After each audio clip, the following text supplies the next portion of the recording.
프리랜서가 사업자 등록했을 때 더 유리한 경우를 봤잖아요. 그래서 그렇게 해당해서 나는 사업자 등록이 유리하다라고 판단을 하셔가지고 사업자 등록을 하신 프리랜서인 경우에 또 하나 체크를 해주셔야 될 게 있는데요. 바로 부가가치세 신고입니다.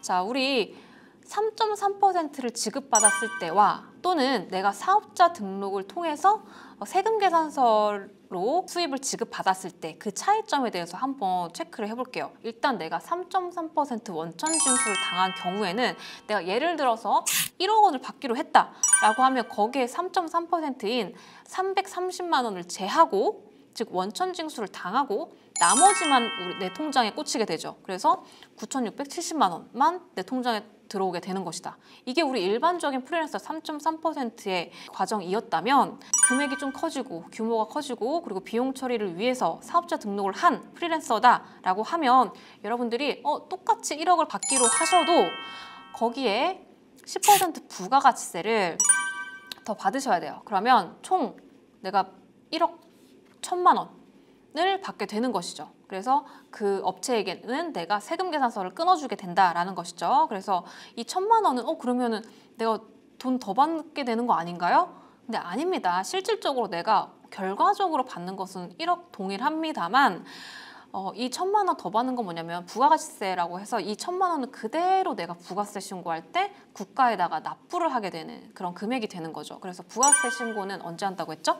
7월과 1월에 한다고 했죠. 그때 부가세 신고할 때 내가 이 1,000만 원 추가로 받은 금액은 그대로 부가세 신고 납부를 하게 된다라는 겁니다.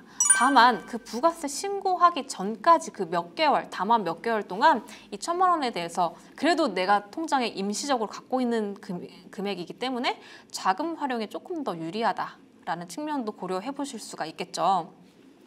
자, 그렇다면 이 부가가치세라는 게 도대체 뭔가 한번 보도록 할게요. 일단 부가가치세는요, 쉽게 얘기해서 내가 소비자의 입장에서 부담하는 세금이에요. 여러분들 프리랜서지만 매일매일 부가세 내고 계시죠? 밥 먹으실 때, 커피 마실 때 항상 부가가치세 내가 돈 낼 때 나도 모르게 내고 있는 세금이다 라는 건데요. 이제 우리가 소비자의 입장이 아니고 사업자의 입장이 되는 거죠.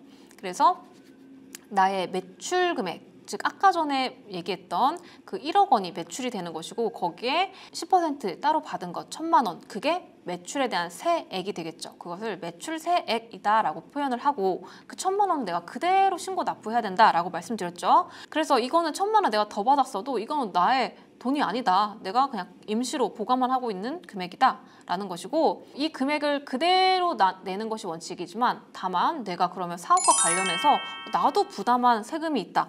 나도 뭐 우리 사무실에 대해서 임차료 낸 게 있고 거기에 부가가치세 같이 부담하고 있다. 또는 뭐 전기요금도 그렇고 뭐 여러 가지 비품도 그렇고 사업과 관련해서 여러 가지 부가세 부담한 게 있으면 그 부담한 매입세액은 빼줍니다. 그래서 내가 매출세액에서 매입세액을 차감한 나머지만 납부를 하면 된다라는 것이 이 부가가치세의 계산 구조다라고 보시면 되겠고, 이 부가가치세, 매입세 공제를 받으실 때도 적격증빙, 우리 적격증빙 4가지 있다라는 거 여러분들 알고 계시죠?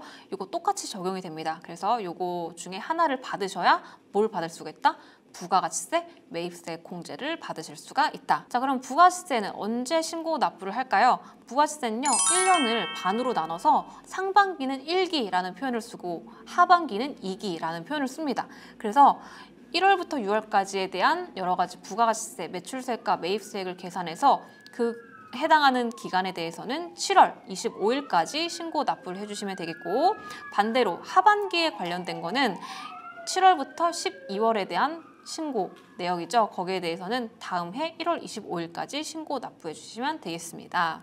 자, 그리고 내가 이제 세금 계산서를 발급하는 입장이 될 수도 있죠. 거래처에서 1억 원을 주면서 세금 계산서 끊어주세요 라고 요청이 들어왔다. 그러면 1억 원을 내가 순수하게 받은 매출액이 되는 것이고 거기에 10% 1,000만 원에 대해서 부가가치세 세금 계산서로서 작성을 해 주셔야 되는데, 세금 계산서는 이렇게 생겼습니다.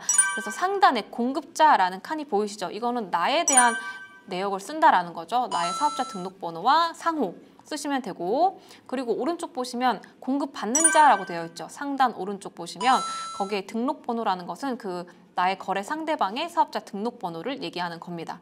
자, 그리고 중간쯤 보시면 작성 작성일자, 작성연월일이라고 나와 있죠.